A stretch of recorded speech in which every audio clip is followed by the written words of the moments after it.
ये देख रहे हैं आप, ये है रमेश बाबा जी की यात्रा, जिसमें छोटे छोटे बच्चे इस परिक्रमा को कर रहे हैं। ये देखें आप, कितने छोटे छोटे बच्चे हैं जो इस 84 कोस की परिक्रमा को कर रहे हैं। और इनको परिक्रमा करते करते 22 दिन हो गए हैं, लगातार चलते चलते ये 300 किलोमीटर की परिक्रमा को करते हुए लगभग 200 किलोमीटर की परिक्रमा को करके आ चुके हैं ये नन्हे नन्हे से बच्चे। और ये देखें आप, ये रमेश बाबा जी की जो यात्रा है ये कितनी अद्भुत है, पूरा रोड भर के फुल की फुल चल रहा है। तो आज हम आपको इस वीडियो में संपूर्ण जानकारी आज देंगे। जितने भी यात्री 15 से 20 हजार लोग इस यात्रा को कर रहे हैं, उन सभी यात्रियों को आज इस वीडियो के अंदर दिखाएंगे आपको। तो इस वीडियो को आप अंत तक देखना। ये देखें, ये है राधा रानी जी जो इस परिक्रमा को करा रही हैं, बहुत ही अद्भुत। तो बढ़ते हैं आगे की तरफ। जय जय श्री राधे बांके बिहारी लाल की जय। साथियों, अभी हम आ चुके हैं वन नंबर 2। जैसा कि अभी आपने मधुबन के दर्शन किए, उसके बाद ये है तालवन और इसके बाद आता है कुमुदवन। तो अभी हम आ चुके हैं तालवन में। रमेश बाबा जी की यात्रा यहाँ से अभी थोड़ी देर पहले ही निकल के जा चुकी है और वो कुमुदवन पहुँच रही होगी। तो पहुँचते हैं कुमुदवन और यहाँ की जो तालवन की महिमा है उसको अवगत कराते हैं यहाँ के सेवायत जी से, जो कि बहुत ही अद्भुत है। यहाँ के जो दर्शन हैं वो ऐसे दर्शन हैं जो पूरे विश्व में कहीं पर भी नहीं है। तो जानते हैं अद्भुत महिमा के बारे में। रमेश बाबा की यात्रा यहाँ से अभी अभी निकल के गई है, कमोदवन पहुँची होगी। दोपहर का मुकाम नौगाम में है, मधुबन से चल के कमोदवन पहुँच चुकी। रमेश बाबा की यात्रा तालवन होके सीधी कमोदवन पहुँच गई। बीच में बलराम जी, उनकी पत्नी रेवती और भगवान कृष्ण, दाऊ जी ने धैनकासुर का वध किया था जो गधे के रूप में रहता था। बलभद्र कुंड और वैत गंगा, कृष्ण बलराम और रेवती मैया।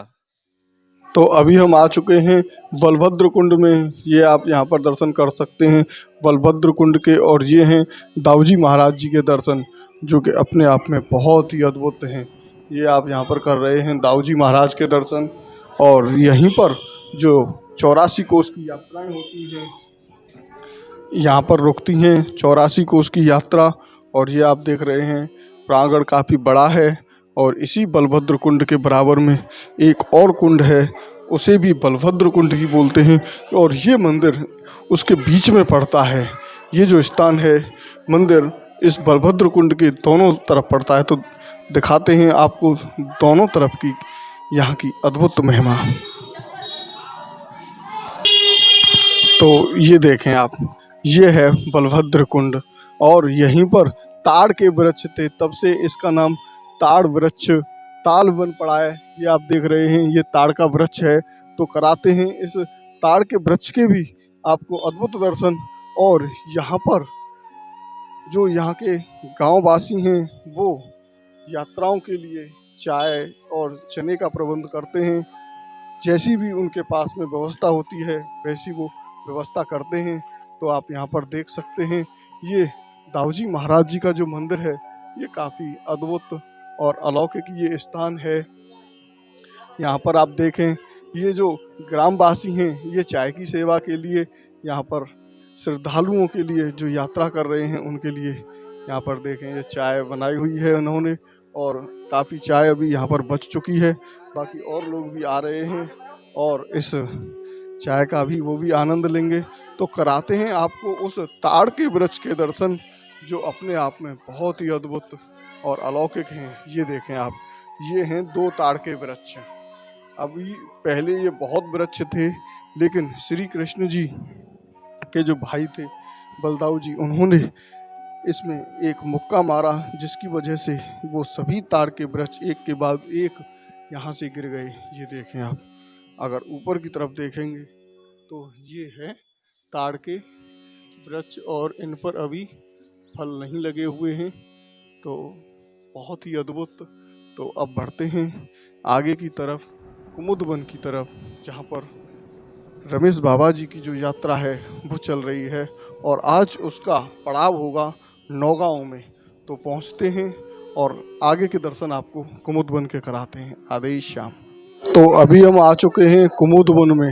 यहाँ पर अगर आप देखेंगे तो ये है कुमुद वन और यहीं पर हैं करदम मुनि कपिल देव जी के बहुत ही अद्भुत दर्शन, जिसे गंगा सागर तीर्थ स्थान कुमुद वन और कुदर वन के नाम से जानते हैं।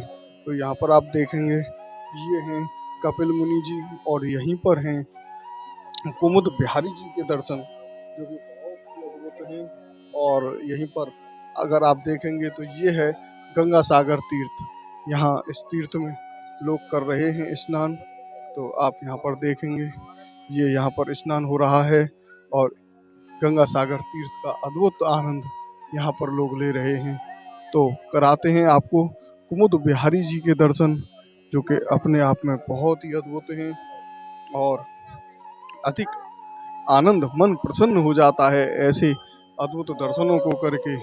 तो यहाँ पर आप देखें ये यात्रीगण यहाँ पर आ चुके हैं और यात्रा यहाँ पर चल रही है। तो ये आप यहाँ पर देखें ये हैं कुमुद बिहारी जी। ये देखें, जय हो जय हो। यहाँ पर देखें आप,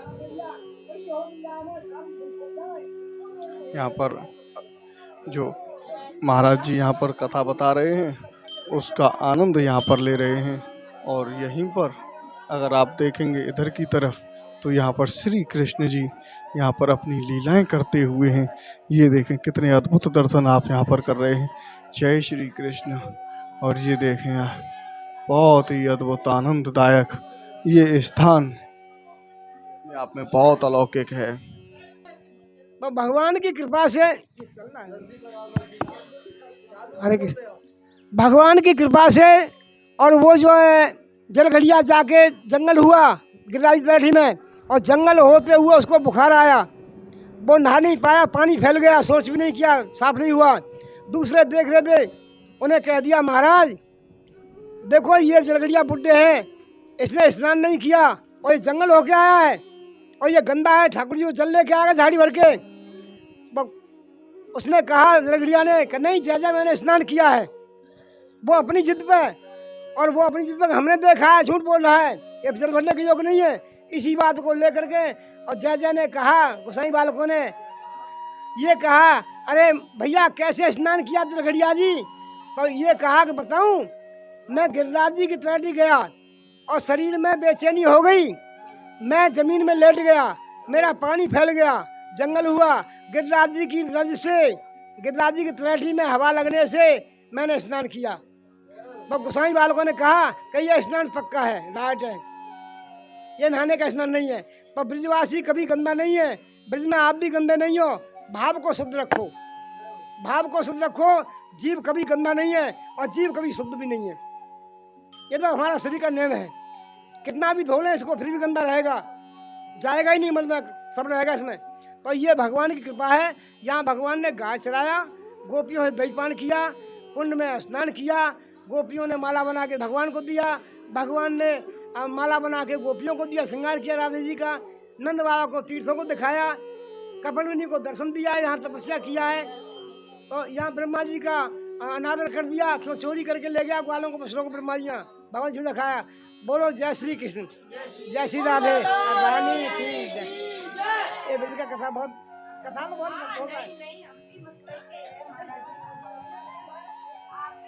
तो यहाँ पर आपने देखा कितना अद्भुत, आपने यहाँ की महिमा को जाना। अब यहीं पर अगर सामने की तरफ देखेंगे तो यहीं पर चैतन्य महाप्रभु जी का गौड़ीय मठ है और यहीं पर सामने महाप्रभु जी की बैठक है। तो चलते हैं पहले महाप्रभु जी की बैठक की तरफ और यहाँ पर देखते हैं कैसा अद्भुत आनंद जो श्रद्धालु जन हैं वो ले रहे हैं। तो यहाँ पर कुछ श्रद्धालु कर रहे हैं बैठकर आराम, और यहीं पर होती है छाक लीला। तो अभी हम आ चुके हैं महाप्रभु जी की बैठक के दर्शनों के लिए, जो कि अभी यहाँ पर महाप्रभु जी की बैठक के दर्शन यहाँ पर नहीं हैं। और आगे बढ़ते हैं, करते हैं चैतन्य महाप्रभु जी के दर्शन। तो ये देख रहे हैं आप, ये चैतन्य महाप्रभु जी के दर्शन, और यहीं पर कुमुद वन स्थित स्थान पर ये अद्भुत दर्शन है। तो बढ़ते हैं चैतन्य महाप्रभु जी के दर्शनों के लिए। तो यहाँ पर आप देख सकते हैं चैतन्य महाप्रभु जी के जो दर्शन हैं, यहाँ पर चरणों के दर्शन हैं और कराते हैं आपको चरणों के चिन्ह के दर्शन। ये देखें, ये बैठक श्री चैतन्य महाप्रभु जी और यहाँ पर हैं चरणों के दर्शन। ये आप सामने कर सकते हैं। जो चरणों के दर्शन हैं ये अपने आप में बहुत ही अद्भुत और दिव्य दर्शन हैं। ये देखें आप, यह दर्शन है श्री चैतन्य महाप्रभु चरण चिन्ह। महाप्रभु डायना नित्यानंद प्रभु और हमारी गुरु परंपरा है। यहाँ पे महाप्रभु जी आए, आकर के लुप्त तीर्थ गंगा सागर को प्रकट किया।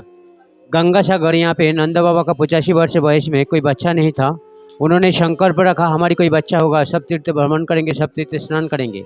भगवान जन्म लिया, थोड़ा सा बड़ा हुआ, 4 धाम जाने के लिए तैयार किया। भगवान बोले जाने की ज़रूरत नहीं है, दुर्गम रास्ता भगवान को आदेश में केदारनाथ, बद्रीनाथ, यमुनोत्री, गंगोत्री आपका कामोवन में है। चलो ये हो गई, हम जाएंगे गंगा सागर। भगवान बोले जाने की ज़रूरत नहीं है, वो धाम यहाँ पे आ जाएगा। भगवान को आदेश में गंगा सागर यहाँ पे आए। भगवान जब आते हैं सब पार्षद सब आते हैं, सब पार्षद सब चले जाते हैं। कहते हैं सपार्षद शिव धाम सह अवतरी। फिर महाप्रभु जी ने, भगवान ने वज्रनाभ को भेजा। वज्रनाभ के द्वारा जितने तीर्थ स्थान है प्रकटित हुई।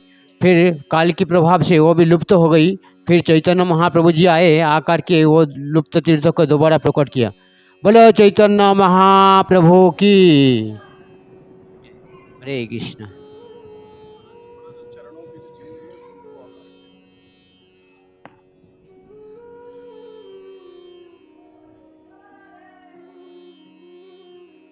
तो अभी हम आपको करा रहे हैं चैतन्य महाप्रभु जी के वही चरण चिन्ह हैं जो यहाँ पर आप ये दर्शन कर रहे हैं।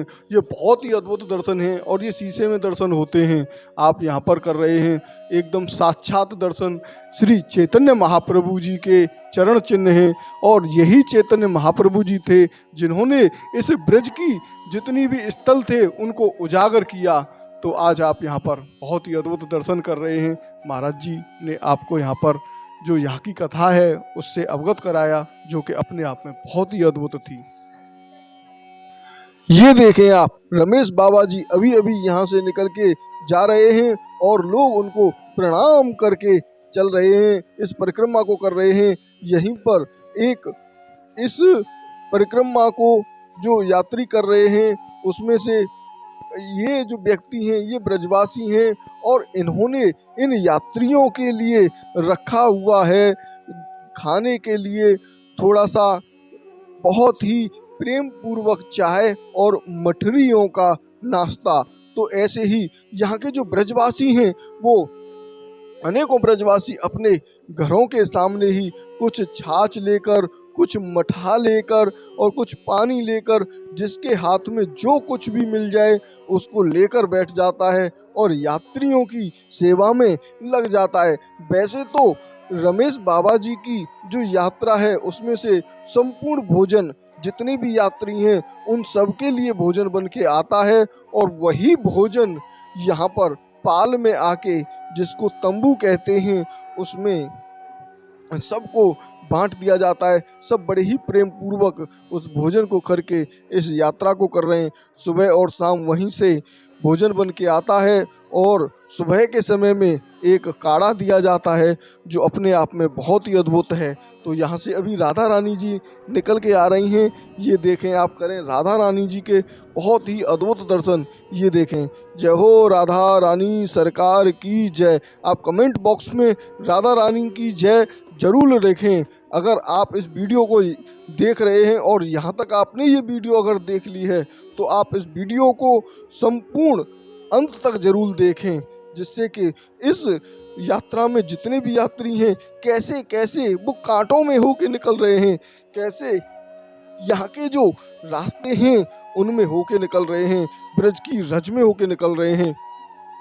क्योंकि इस ब्रज क्षेत्र में, ब्रज 84 कोस ब्रज मंडल में वन, उपवन, प्रतिवन और अधवन कुल मिलाकर 46 वन हैं और पद्म पुराण के अनुसार यमुना जी के पूर्व में और पश्चिम में महावन, काम्यवन, मधुवन, तालवन, कुमुदवन और भांडीरवन, वृंदावन, खांदेरवन, लोहवन, भद्रवन, बहुलावन और बेलवन, ये 12 वन मुख्य वन हैं। इनमें से मधुवन, तालवन, कुमुदवन, जिनके आज आपने दर्शन किए हैं, तालवन और कुमुदवन के, और कल हमने एक गौड़ीय संप्रदाय की यात्रा का वीडियो डाला था जिसमें मधुवन के दर्शन आपको कराए हैं, और हमने बहुलावन के दर्शन अभी कुछ दिन पहले ही आपको कराए हैं, जिसमें कि बागीश महाराज की यात्रा चल रही थी, उसमें बहुलावन के हमने आपको दर्शन कराए हैं और वहाँ की संपूर्ण जानकारी आप उसमें ले सकते हैं। काम्यवन, खादिरवन और वृंदावन, ये 7 वन यमुना जी के पश्चिम भाग में हैं, और भद्रवन, भांडीरवन, बेलवन और लोहवन, ये वन यमुना जी के दूसरी तरफ हैं, यमुना जी के पूर्व में स्थित हैं। बराह पुराण में उपवनों का उल्लेख है। ब्रह्मा वन, अप्सरा वन, बेहल वन, कदम वन, स्वर्ण वन, सुरभि वन, प्रेम वन, मयूर वन, मोतिंड वन, शेष सैया वन, नारद वन और परमा आनंद वन, नंदन वन। भविष्य पुराण में 12 वनों के प्रतिवनों का उल्लेख इस प्रकार से है। रणवन, वार्तावन, कराहवन, काम्यवन, अंजन वन, कर्णवन, कृष्ण चित्तीवन और नंद पेक्षण वन, कृष्ण वन, इंद्र वन, शिक्षावन, चंद्रावली वन और लोहवन। और विष्णु पुराण में 12 वनों का जो वर्णन मिलता है वो है मथुरा वन, राधा कुंड, नंदगांव, गढ़, ललिता गांव, वृषभानुपुर, गोकुल, बलभद्र वन और गोवर्धन, जावट वन, वृंदावन और संकेत वन। ये कुल मिलाकर 46 वन हमारे इस ब्रज मंडल की परिक्रमा में पड़ते हैं, जो कि बहुत ही अद्भुत और दिव्य वन हैं। यहाँ पर आप यात्रियों की जो संख्या है उसको देखकर ये अनुमान लगा सकते हैं कि ये यात्रा कितने बड़े उत्साह के साथ में चल रही है, कितना यहाँ पर उत्साह लोगों में दिखाई दे रहा है। ये आप यहाँ पर देख सकते हैं, पूरा रोड भर के चल रहा है और आगे पीछे कितना समय हमें यहाँ पर खड़े खड़े हो गया है और इन यात्रियों की हम प्रतीक्षा कर रहे हैं। लेकिन ये यात्री मधुवन से लेकर कुमुदवन, तालवन और ये जो स्थान है ये है नौगांव के पास में हम आ चुके हैं। यहीं पर इनका जो है स्थान पाल लगे हुए हैं, तो वहाँ तक पूरे में ये फैले हुए हैं। तो अभी हम पहले आपको कराते हैं यहाँ के जितने भी यात्री इस रोड पर चल रहे हैं। ये जो रोड है ये मथुरा से सौंख के लिए जा रहा है और सौंख से यहाँ तक जो यात्रीगण हैं ये आगे की तरफ बढ़ रहे हैं, सौंख से मथुरा की तरफ चल रहे हैं। यहीं पर नौगांव स्थित है, इसी नौगांव में ये यात्रीगण यहाँ पर रुकेंगे। यहाँ पर इस यात्रा को कवर करने में जब हमने इस यात्रा को करने के लिए हम अपनी बाइक के ऊपर खड़े हो गए और खड़े होकर इसको कवर करने के लिए लगे, लेकिन जल्दबाजी के चक्कर में कि यात्रा निकल न जाए उसके चक्कर में हम माइक को ऑन करना ही भूल गए। जब हमने ये माइक ऑन नहीं किया तो हमें पता भी नहीं चल पाया, क्योंकि यात्री इतने ज़्यादा थे जिससे कि हमें ये पता ही नहीं रहा कि माइक बंद है। इन यात्रियों का जो भाव था बड़े ही अद्भुत, बड़े ही प्रश्न, कोई कहाँ से आया है, पूरे भारतवर्ष से ही नहीं बल्कि विदेश से भी यहाँ पर लोग आए हैं और इस यात्रा को कर रहे हैं। तो इन्होंने बताया कि मैं उज्जैन से आया हूँ, कोई बता रहा है मैं जयपुर से आया हूँ, कोई बता रहा है मैं बंगाल से आया हूँ और कोई बता रहा है कहाँ से आए हैं।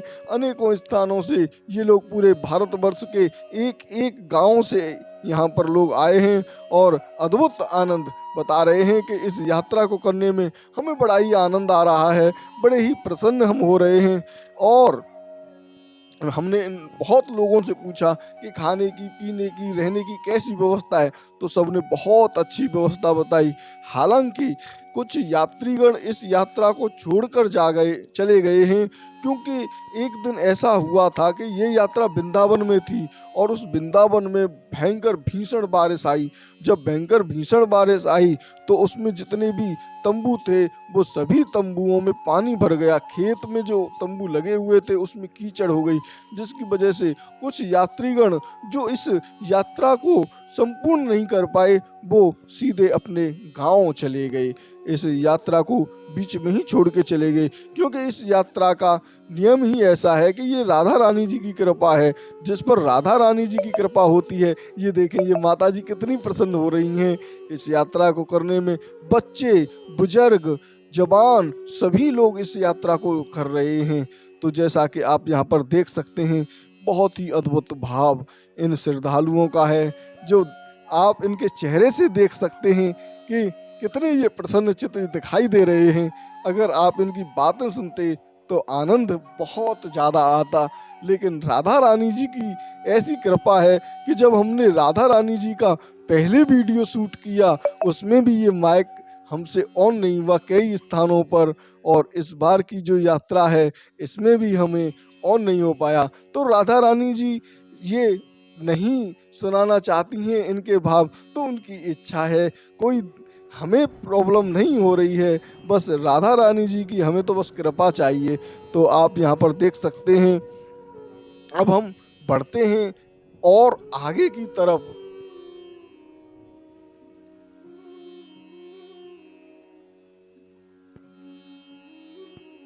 क्या वाला कैसा लग रहा है आपको इस यात्रा? लड़का तिनको लग रहा है तिनको कि रमेश बाबा का परिक्रमा। राधे राधे। रमेश बाबा हम लोग जबलपुर के हैं, जबलपुर के। आप यहाँ पर देख सकते हैं जो श्रद्धालु हैं वो यहाँ पर अत्यधिक ज़्यादा हैं, और अभी लगभग हमें 10 मिनट के आसपास हो गई हैं। अभी श्रद्धालुओं की यहाँ पर लाइन टूटी नहीं है। नेपाल से कैसा लग रहा है आपको? अच्छा अच्छा, बहुत अच्छा, बहुत अच्छा। परिक्रमा के रोड में बहुत अच्छा है। जय राधे राधे राधे राधे। तो यहाँ पर अभी आप देख सकते हैं यात्रीगण चल ही रहे हैं, और अभी यहाँ के जो और श्रद्धालु हैं उनसे पूछे कहाँ से आई हैं आप? जय श्री राधे। खुदरा से साहब बहुत बढ़िया लग रहा। मथुरा भूमंडल में अयोध्या, मथुरा, माया, काशी, कांची, अवंती, द्वारका, ये सभी मोक्ष को प्रदान करने वाली सप्तपुरियां हैं, किंतु इनमें से स्वयं भगवान श्री कृष्ण जी की जन्म स्थली वो है मथुरापुरी। जो सबसे सर्वश्रेष्ठ है वो है ब्रज 84 कोस। ये ब्रजमंडल, ब्रज 84 कोस मथुरापुरी की लगभग 80% परिक्रमा इसी मथुरापुरी में ही पड़ती है। और जब पहले परिक्रमा थी उसका विस्तार तो बहुत बड़ा था। पहले परिक्रमा बटेश्वर तक चलती थी, बटेश्वर से बहा और धौलपुर, धौलपुर से गुड़गामा, गुड़गाम से फरीदाबाद, और फरीदाबाद से इधर अलीगढ़ की तरफ और हाथरस की तरफ होते हुए तब ये परिक्रमा आगरा की तरफ पहुंचती थी। इतना बड़ा विस्तार उस समय पर था द्वापर काल में, लेकिन धीरे धीरे करके समय बीतता गया और आज ये परिक्रमा बहुत ही छोटी हो गई है। लगभग 256 किलोमीटर की ये परिक्रमा है और लगभग ये 300 किलोमीटर के आसपास में पड़ती है, क्योंकि कहीं पर रोड हैं, कहीं पर रास्ते ही अब वो नहीं रहे, तो बहुत ही ऐसे रास्ते हैं। इन रास्तों को आज हम आपको दिखाएंगे किस तरीके से ये यात्रीगण इस यात्रा को कांटों में होकर, छोटे छोटे रास्तों में होकर कैसे कर रहे हैं। तो चलते हैं उस रास्ते की तरफ, जो रास्ता तालवन से कुमुदवन और कुमुदवन से इस स्थान पर नौगांव के लिए आ रहा है। तो आज फिर हम आगे की तरफ बढ़ते हैं और आपको कराते हैं संपूर्ण यात्रियों के संपूर्ण दर्शन और मथुरा महात्म और ब्रज 84 को उस महात्म के बारे में। तो जितनी भी ये जो मोक्ष प्रदान करने वाली सप्तपुरियां हैं उनमें सबसे श्रेष्ठ मथुरापुरी श्रेष्ठ है। ये केवल मोक्ष ही नहीं बल्कि भगवत प्रेम प्रदान करने वाला और माया से संपूर्ण रूप से अतीत सच्चिदानंदमय भागवत धाम सुदर्शन चक्र के द्वारा सुरक्षित रहने के कारण प्रलय आदि विकारों का इस पर कोई भी प्रभाव नहीं पड़ता है। बैकुंठ की तो बात ही क्या है। षष्ठ महर्षियों सुशोभित द्वारकापुरी की अपेक्षा भी यह अधिक प्रसन्नीय है। जैसे कि आपने कभी देखा होगा कि जगह जगह पे भूकंप आते हैं, चारों तरफ तबाही हो जाती है, भयंकर से भयंकर तूफान आते हैं और भयंकर से भयंकर बारिशें आती हैं, ओले पड़ते हैं और कितना भयंकर नुकसान होता है। लेकिन ये सब कुछ इस ब्रज 84 कोस में नहीं होता है। यहाँ पर अभी जब ब्रज 84 कोस की यात्रा हो रही थी, जो कि अधिक मास में थी, तब यमुना जी का बहुत ही भयंकर रुद्र रूप था। उस समय पर एक जगह है जिसे वहाँ से यमुना जी को पार करना होता है, जिसे हसनपुर के नाम से जानते हैं, और वो हसनपुर पर लगभग 10 किलोमीटर की यमुना जी चल रही थी। उस स्थान पर हम पहुँचे और वहाँ का हमने वीडियो शूट किया। तब हम उस 10 किलोमीटर की यमुना जी को पार करके गए थे। उस समय पर भी इस ब्रज 84 कोस में कोई भी दिक्कत नहीं आई। जब लोग कह रहे थे पूरा वृंदावन डूब जाएगा, पूरा वृंदावन डूब जाएगा, कुछ भी नहीं बचेगा, यमुना जी का इतना रुद्र रूप है, तभी भी वृंदावन में कुछ नहीं हुआ। केवल उन स्थानों पर यमुना जी का रुद्र रूप था जिन स्थानों पर होके यमुना मैया जी चलती थीं, और उन्हीं स्थानों पर हर 13 साल में यमुना जी पुनः वापस आती हैं और अपने उन स्थानों पर पहुंचती हैं जिन स्थानों को यमुना जी की जो जगह है उस पर लोगों ने घर बना लिए हैं, जो गड्ढों में पड़ते हैं, जिनको खादर कहते हैं। उसी खादर वाली स्थानों पर यमुना जी ने अपना रुद्र रूप दिखाया। हालांकि पानी बहुत ज़्यादा था, पानी का जो वेग था वो बहुत ज़्यादा तेज था, लेकिन यहाँ मथुरा में और वृंदावन में जो तबाही का मंजर था वो यहाँ पर इतना भयंकर नहीं था। नुकसान तो होता ही है, लेकिन इतना बड़ा नुकसान नहीं था जितना लोग कह रहे थे। हमने भी वृंदावन की कई वीडियो बनाई हैं और उन वृंदावन की वीडियो में संपूर्ण यमुना जी में हमने खुद जाकर स्टीमर के माध्यम से हम गए और उस यमुना जी को वेग को भी देखा, जिसमें यमुना जी के बीच में जो नाव थी वो डगमगाने लगी। तो बहुत ही भयंकर वेग था, लेकिन तबाही के नाम पर कुछ भी नहीं था। तो ये बात यही बताई जा रही है कि जो मथुरा पुरी है वो सबसे सर्वश्रेष्ठ है और ये मोक्ष देने वाली है। सुदर्शन चक्र इसकी रक्षा करता है और ये बैकुंठ से आया हुआ एक अलग ही स्थान है। जैसा कि हमने आपको पहले कई और वीडियो में बताया है कि ये जो पृथ्वी है ये इस पृथ्वी का हिस्सा नहीं है। ब्रज 84 कोस इस पृथ्वी का हिस्सा नहीं है, ये बैकुंठ से आया हुआ है। और इसकी संपूर्ण जानकारी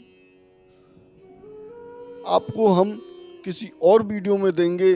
वैसे तो अनेकों वीडियो में हमने पहले भी बता दिया है। तो इस मथुरापुरी का कभी विनाश नहीं है।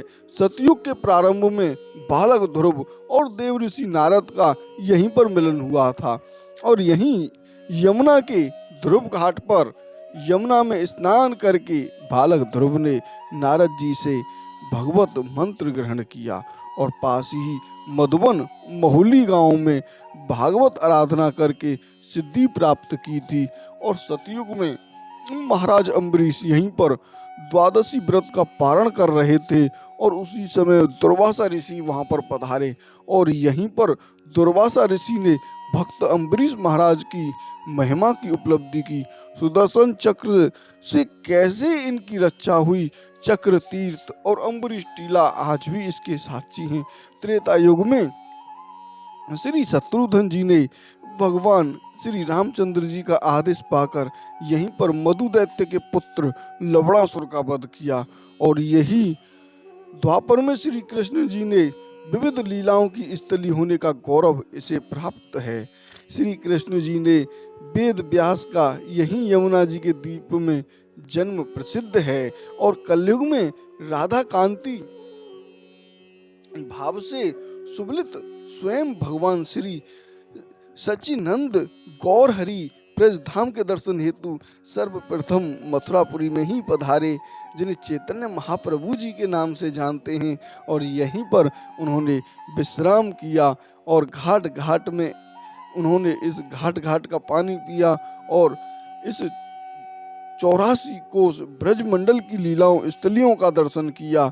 इससे पूर्व अद्वैताचार्य नित्यानंद प्रभु, लोकनाथ गोस्वामी और भूगर्भ के गोस्वामी आने का यहाँ पर अनेकों ग्रंथों में वर्णन है, और श्री चैतन्य महाप्रभु के पश्चात उनके जो अंतगण परिकर श्री रूप गोस्वामी, सनातन गोस्वामी और 6 गोस्वामी जिन्हें कहते हैं, उन्होंने मथुरा और ब्रज में सर्वत्र भ्रमण किया। इसके अंतरूप हमारे सभी गौड़ीय वैष्णव आचार्यों ने मथुरा ब्रजमंडल में आने का चैतन्य चरितामृत और भक्ति रत्नाकर आदि ग्रंथों में सर्वत्र उल्लिखित है।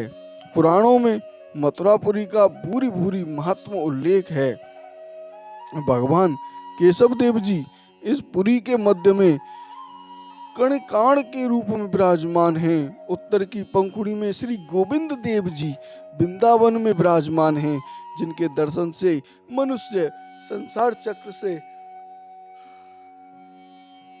सदा के लिए मुक्त हो जाता है। और पूर्व की पंखुड़ी में विश्राम घाट पर विश्रांति नामक भगवत स्वरूप विराजमान है, और दक्षिण में पंखुड़ी में सर्व सिद्धि प्रदान करने वाली आदि बरहादेव जी विराजमान हैं।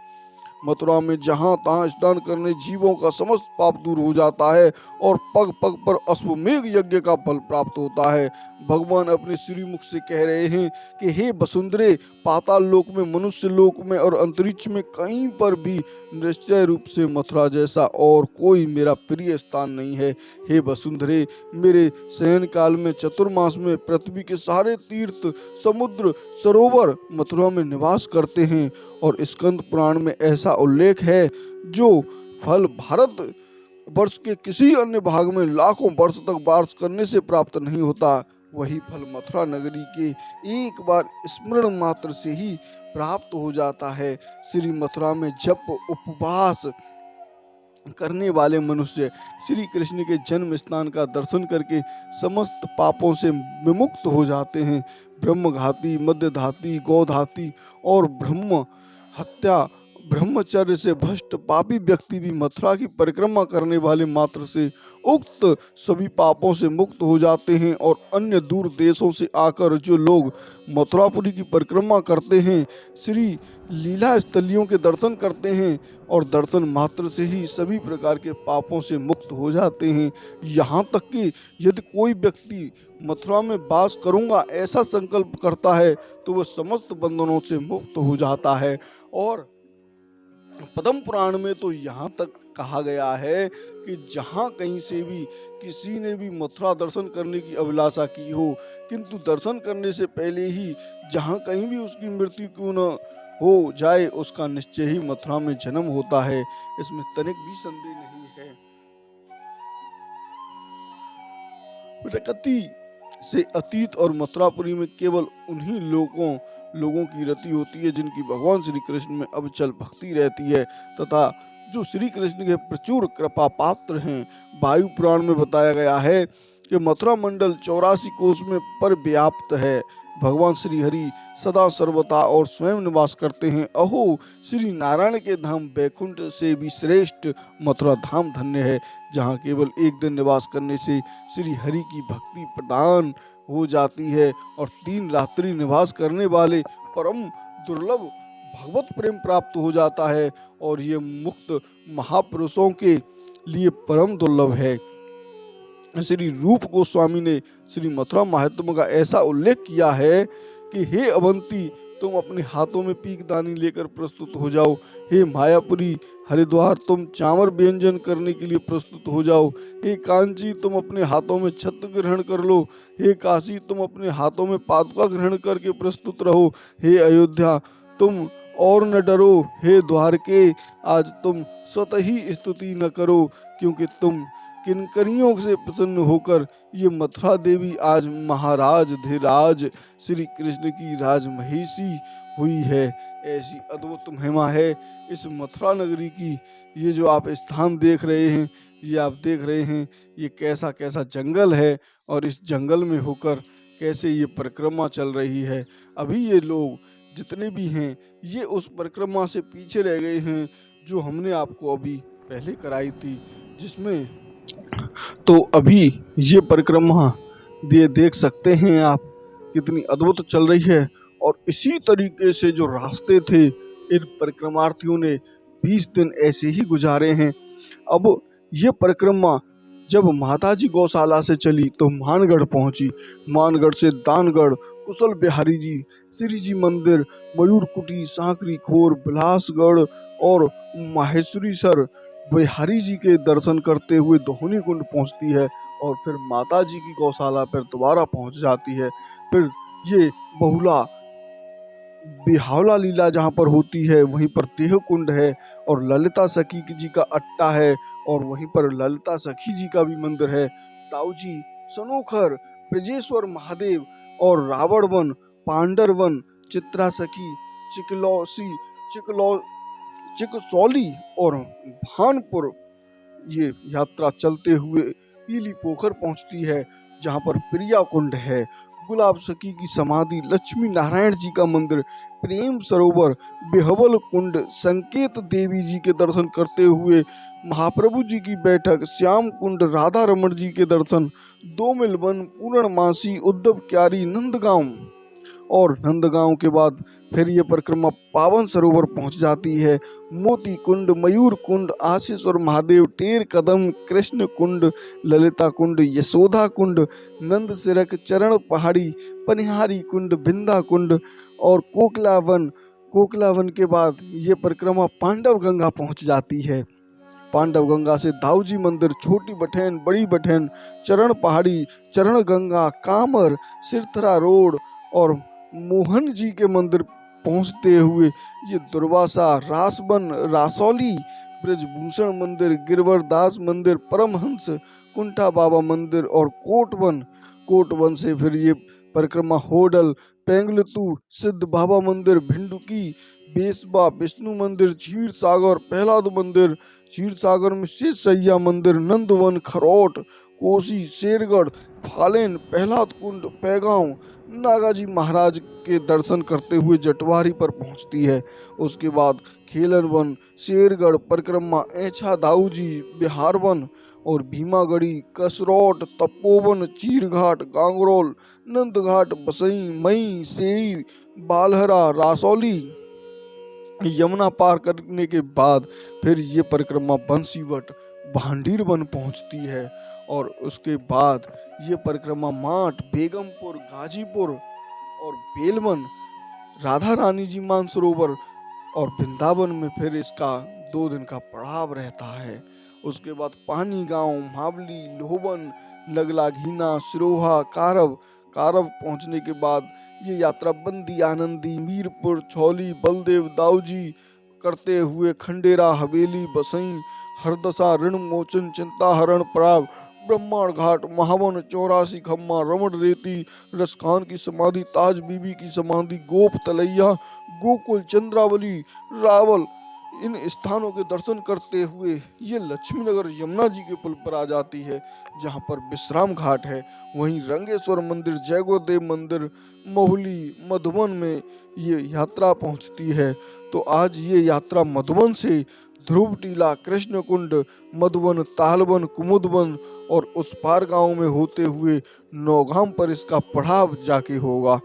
तो अब ये परिक्रमा आगे पहुंचेगी सतोहा और सतोहा से सीधे ये शांतनु कुंड पहुंचेगी। बाकलपुर, गणेशरा, फेचरी, बाटी पर होते हुए राल, जुल्हेंदी, सूर्य कुंड, बसई, मुखराई, पड़ाव, जमुनाबता, पारा, सौली जहाँ पर चंद्र सरोवर है, पेंटा, पूंछरी, पड़ाव, गिरिराज जी की परिक्रमा करेंगे।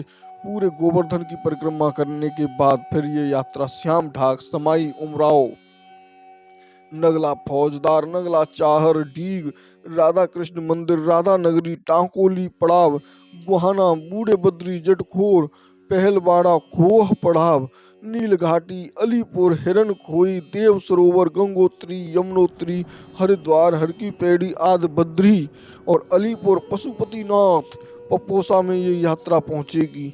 और भरौली धाऊ, केदारनाथ पड़ा, बादली, लहसर, चरण पहाड़ी, लुक कुंड, गया कुंड, कामा पर ये यात्रा पहुंच जाएगी और फिर कामा की संपूर्ण परिक्रमा करेगी।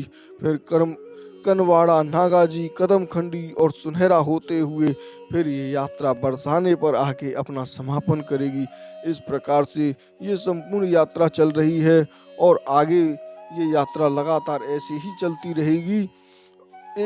अभी ये जो आप गांव देख रहे हैं ये उस पार गांव है। इसी उस पार गांव से निकल के ये रोड पर आ जाएगी यात्रा।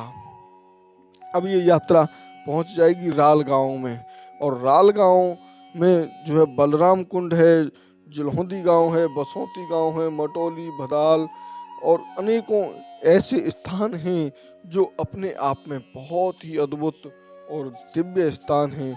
उन स्थानों पर ये यात्रा पहुंच रही है। तो अभी जो तीनों मन की यात्रा है वो प्रारंभ होगी। अभी ये परिक्रमा गोवर्धन भी पहुंचेगी। तो अभी हम आपको एक छोटी सी गोवर्धन की कथा भी आपको अवगत कराते हैं जो गर्ग संहिता के अनुसार है।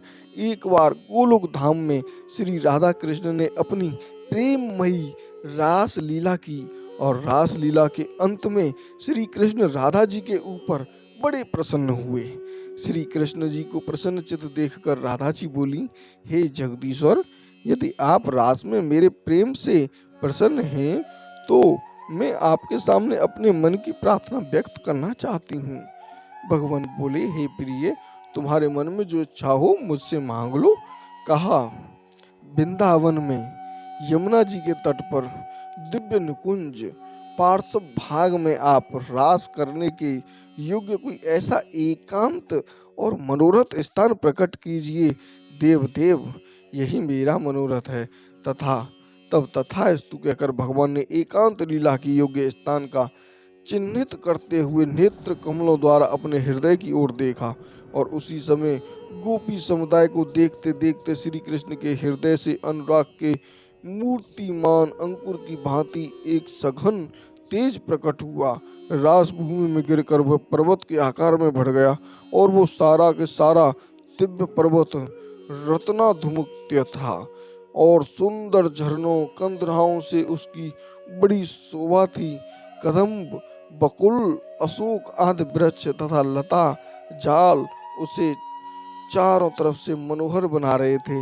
मंदार और कुंद वृंद से संपन्न उस पर्वत पर भांति भांति के पक्षी कलरव कर रहे थे और एक ही क्षण में पर्वत 1,00,000 योजन विस्तृत और शेष की तरह 100 कोटि योजन लंबा हो गया और उसकी ऊंचाई 50 करोड़ योजन की हो गई। 50 कोटि योजन में फैला हुआ वो पर्वत सदा के लिए गजराज के समान स्थित दिखाई देने लगा। उसके कोटि कोटि योजन विशाल सैकड़ों शिखर दीप्तिमान होने लगे। उन शिखरों से गोवर्धन पर्वत उसी प्रकार सुशोभित हुआ मानो सुवर्णमय उन्नत कलशों से कोई महल शोभा पा रहा हो। कोई विद्वान उस गिरी का गोवर्धन और दूसरे लोग सतश्रृंग कहते हैं। इतना विशाल होने पर भी वह पर्वत मन में उत्सुक सा होकर बढ़ने लगा। इससे गोलोक भय में विह्वल हो गया और वहां सब और कोलाहल मच गया। यह देख श्री हरि उठे और अपने साक्षात हाथों से शीघ्र ही उसे ताड़ना दी और बोले, अरे प्रच्छंद स्वरूप से बढ़ता क्यों जा रहा है? संपूर्ण लोक को आवांछित करते ही स्थित होंगे। क्या ये लोग यहाँ निवास करना नहीं चाहते? यूं कहकर श्री हरि ने उसे शांत किया और उसका बढ़ना रोक दिया। उस उत्तम पर्वत को प्रकट हुआ देख भक्त प्रिया श्री राधा बड़ी प्रसन्न हुई। श्री राधा उसके एकांत स्थल में श्री हरि के साथ सुशोभित होने लगी। यह सर्व तीर्थमयी लता कुंजों से श्याम आभा धारण करने वाला यही श्रेष्ठ गिरि मेघ की भांति श्याम देवताओं का प्रिय है। इस प्रकार यह गिरिराज साक्षात श्री कृष्ण जी के हृदय से उत्पत्ति होकर श्री गोलोक धाम में विराजित हैं। तो इस प्रकार से यहाँ की अद्भुत महिमा आपने जानी, जो कि हमने आपको श्री गिरिराज गोवर्धन के बारे में बताई है। साक्षात परिपूर्ण भगवान श्री कृष्ण जो असंख्य ब्राह्मणों के अधिपति, गोलोक के नाथ और सब कुछ करने में समर्थ हैं। जब पृथ्वी का भार उतारने के लिए स्वयं इस भूतल पर पधारने लगे, उस जनार्दन देव ने अपनी प्राण वल्लभा राधा से कहा, प्रिय तुम मेरे वियोग से भयभीत रहती हो, अतः वीरू तुम भी भूतल पर चलो। श्री राधा रानी बोली, हे प्राणनाथ, जहाँ वृंदावन नहीं है, जहाँ यमुना नदी नहीं है, जहाँ गोवर्धन पर्वत नहीं है, वहाँ मेरे मन को सुख नहीं मिल सकता। श्री राधा की ये बात सुनकर स्वयं श्री हरि ने अपने धाम से 84 कोस विस्तृत भूमि, गोवर्धन पर्वत और यमुना नदी को भूतल पर भेजा और उस समय 84 कोस विस्तार वाली गोलोक की सर्व कंदबंता भूमि 24 वनों के साथ यहाँ पर आई। और गोवर्धन पर्वत ने भारतवर्ष से उत्तर दिशा में सामल्य द्वीप के भीतर द्रोणाचल की पत्नी के गर्भ से जन्म ग्रहण किया। उस अवसर पर देवताओं ने गोवर्धन के ऊपर फूल बरसाए और हिमालय और सुमेरु आदि समस्त पर्वतों ने वहां आकर प्रणाम और परिक्रमा करके गोवर्धन का विधिवत पूजन किया। पूजन के पश्चात उन महान पर्वतों ने उनकी स्तुति प्रारंभ की, तथा तुम साक्षात समुदाय निवास करता है तथा गोपाल और गोप सुंदरियां शोभा पाती हैं, ऐसे सुशोभित होते हो। तुम ही गोवर्धन नाम से वृंदावन में विराजते हो। इस समय तुम ही हम समस्त पर्वतों के गिरिराज हो। तुम वृंदावन की गोद में समोद निवास करने वाले गोलोक में मुकुटमणि हो और पूर्व ब्रह्म परमात्मा श्री कृष्ण के हाथों में किसी विशिष्ट अवसर पर छत्र के समान शोभा पा रहे हो। तुम गोवर्धन को हमारा सादर नमस्कार है। जब इस प्रकार स्तुति करके सब पर्वत अपने अपने स्थान पर चले गए, तभी से यह गिरि श्रेष्ठ गोवर्धन साक्षात गिरिराज कहलाने लगे। एक समय पुलस्त ऋषि तीर्थ यात्रा के लिए भूतल पर भ्रमण करने लगे।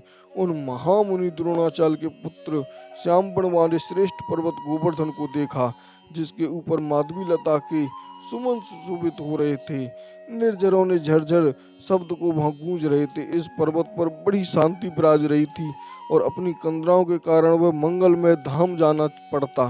सैकड़ों शिखरों से सुशोभित यह रत्नमय मनोहर शैल तपस्या करने के लिए उपयुक्त स्थान था। वहाँ नाना प्रकार के पक्षी और सब व्याप्त थे। मृग और बंदर आदि पशु चारों तरफ फैले हुए थे। मयूरों की केका ध्वनि से मणित गोवर्धन पर्वत मुमूर्षों के लिए मोक्ष प्रद प्रतीत हुआ और मुनिवर पुलस्त के मन में पर्वत को प्राप्त करने की इच्छा हुई। इसके लिए वे गोवर्धन के पिता द्रोणाचल के समीप गए और बोले, द्रोण, मैं काशी में का निवासी हूँ और तुम्हारे निकट याचक होके आया हूँ। तुम अपने पुत्र गोवर्धन को मुझे दे दो। मैं काशी में तुम्हारे पुत्र को स्थापित करूंगा, जहाँ दूसरा कोई पर्वत नहीं है। लता, बेलों और वृक्षों से व्यक्त तुम्हारे पुत्र गोवर्धन के ऊपर रहकर मैं तपस्या करूंगा। ऐसी अभिलाषा मेरे मन में जागृत हुई है। पुलस्त जी ने यह बात सुनकर पुत्र स्नेह से बेहल हुए और द्रोणाचल के नेत्रों से आंसू भराए। उसने पुलस्त मुनि से कहा, महामुनि, पुत्र स्नेह से आकुल हूँ और यह पुत्र अत्यंत प्रिय है तथा आपके श्राप के भय से भीत होकर इसे आपके हाथों में देता हूँ। फिर वह पुत्र से बोले, बेटा, तुम मुनि के साथ करुणा में कर्म क्षेत्र भारतवर्ष में जाओ। श्री गोवर्धन ने कहा, ठीक है, मेरा शरीर 8 योजन लंबा, 2 योजन चौड़ा और 5 योजन चौड़ा है। ऐसी दिशा में आप किस प्रकार मुझे लेकर चलेंगे? तब पुलस्त जी बोले, बेटा, तुम मेरे हाथ पर बैठकर सुखपूर्वक चलो और जब तक काशी नहीं आ जाती तब तक मैं तुम्हें अपने हाथ पर ही ढोए कर ले चलूंगा। गोवर्धन ने कहा, मेरी एक प्रतिज्ञा है, आप जहाँ कहीं भी मुझे एक बार रख दोगे वहीं भूमि में मैं दोबारा नहीं उठूंगा। पुलस्त जी बोले, ठीक है। श्यामल द्वीप से लेकर भारतवर्ष के काल देश तक तुम्हें कहीं भी रास्ते में नहीं रखूंगा, यह मेरी प्रतिज्ञा है। और फिर उन्होंने बीच रास्ते में यहीं ब्रज में गोवर्धन पर्वत को रख दिया। तब से ये गोवर्धन महाराज यहीं पर विराजमान हैं। तो साथियों, आपने ये वीडियो हमारा अंत तक देखा, उसके लिए बहुत बहुत धन्यवाद। अगर आप चैनल पर पहली बार आए हैं तो हमारे चैनल को अभी सब्सक्राइब कर लें और ज़्यादा से ज़्यादा लोगों के पास शेयर करें, जिससे वो लोग भी इस अद्भुत परिक्रमा का घर बैठे ही लाभ ले सकें। राधे राधे, बांके बिहारी लाल की जय। और कमेंट बॉक्स में राधा रानी की जय जरूर लिखें। राधे श्याम, जय जय।